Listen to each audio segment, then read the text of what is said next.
Okay, so we're gonna start a YouTube channel.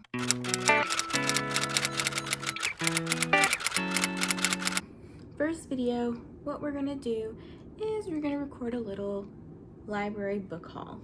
The couple of books that I got, I went to 2 different libraries. I actually live really close to about, less than a mile from one major library. And then on the way home from the gym, I stopped by another library. Most of the books that I got today were kind of on this like peach, pink color theme, some summer vibes for sure, but I want to start with the book that was not within my theme of peach pink. So the first book that I got is The Hating Game by Sally Thorne, and this is a book that I keep seeing on booktok. So the little synopsis here is Lucy Hutton and Joshua Templeton hate each other. Not dislike, but not begrudgingly tolerate hate. Okay, so this is probably like a enemies to lovers trope. And they have no problem displaying their feelings through a series of ritualistic, passive-aggressive maneuvers as they sit across from each other, executive assistants to co-CEOs of a publishing company. Ooh, so sounds like some workplace romance maybe going on as well. Lucy can't understand Joshua's joyless, uptight, meticulous approach to his job.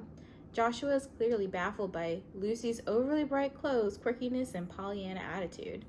Now up for the same promotion, their battle of wills has come to a head, and Lucy refuses to back down when their latest game could cost her her dream job.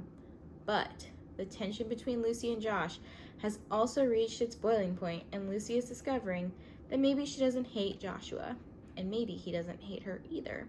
Or maybe this is just another game. This book is a little bit smaller than I expected it to be.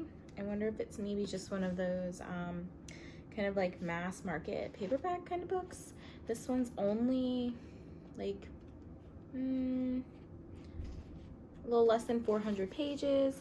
Font's not too bad, and it's, yeah, like I said, it's a little bit shorter than some of the other books. Next up, so again, so that I had this pink peach theme going on. Another book that I keep seeing come up on when I'm like at Target or Barnes and Noble, but this one here, so it's called One Last Stop, and it's by Casey McQuiston. And this one is, again, a little bit bigger than The Hating Game. So this one is the author of Red, White, and Royal Blue, which I have not read yet. I've never read a book by Casey McQuiston, and I thought this was super cute just because they're like on the metro here, or the Q, and this girl looks like I would love to dress like her and someone that I'd want to be friends with. But this one is about, it's a little synopsis back here, is for a cynical 23-year-old August, moving to New York City is supposed to prove her right. I feel like everybody's, like a lot of books I've been reading lately, their names have August in it, or some variation of that, like Gus. So anyways, the things like magic and cinematic love stories don't exist. And the only smart way to go through life is alone. She can't imagine how waiting tables at a 24-hour pancake diner and moving in with too many weird roommates could possibly change that. And there's certainly no chance of her subway commute being anything more than a daily trudge through boredom and electrical failures. But then there's this gorgeous girl on the train.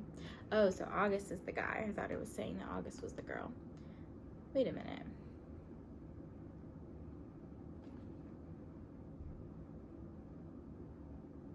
Oh.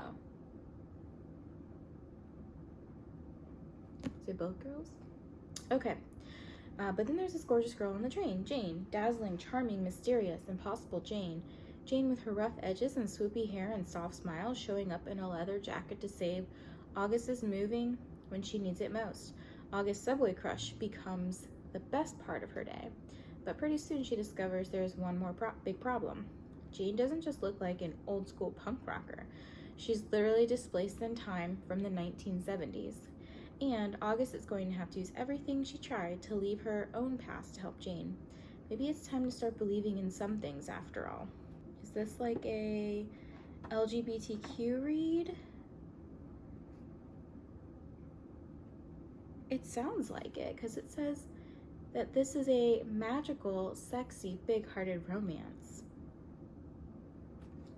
Interesting. I haven't read a LGBTQ friendly book, but I would love to. All right, so this one's definitely on the top of my list to read next. Then I passed by this book and I was like, oh, it looks cute. I like the font of it, like on the cover, and I've heard of the author before. This is Meg Cabot. So this book is just super pretty, and I think the cover just caught my eye.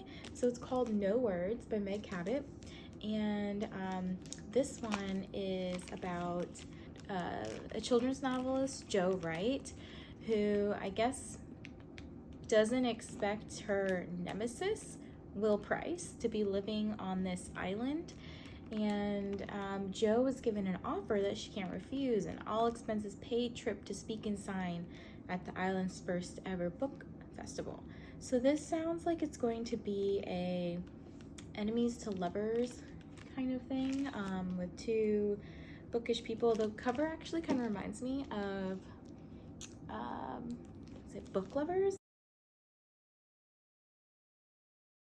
Yeah, so where they have the two characters on the front just kind of sitting back to back, and kind of similar. It's not exactly like Book Lovers, but kind of the same vibe of like both of them are book people, and again, not trying, but they fall in love. Super excited to read this. I also have another pink peachy book called That Summer by Jennifer Weiner. And this one is about a person named Daisy, my dog's name is Daisy, who can't sleep. So she is in a cooking business, and full schedule, she's volunteering, she's taking care of the home, she's like, oh, I should be content. But her teenage daughter is kind of rebellious, and her husband is kind of distant, work's feeling kind of trivial, and apparently she lost the only friend that she's ever had. So her sleep's pretty off.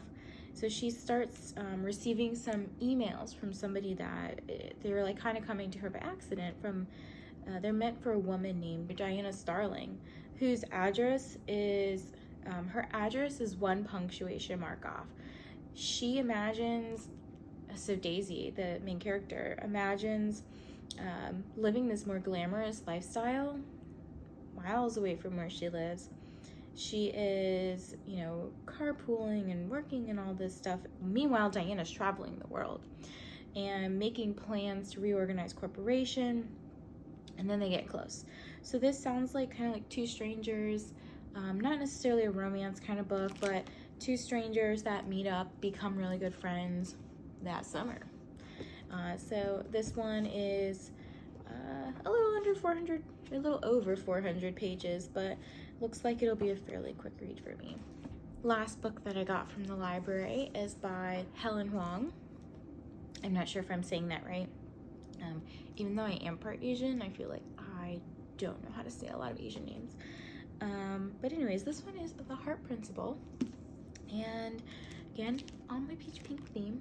And this is where a violinist named Anna Sun accidentally achieves career success with a viral YouTube video. Shout out YouTube. And she finds herself like incapacitated, burned out from her attempts to like replicate that moment when she goes viral. Longtime boyfriend decides that he wants an open relationship, and Anna's kind of like, I don't know if I want that. But I think she tries.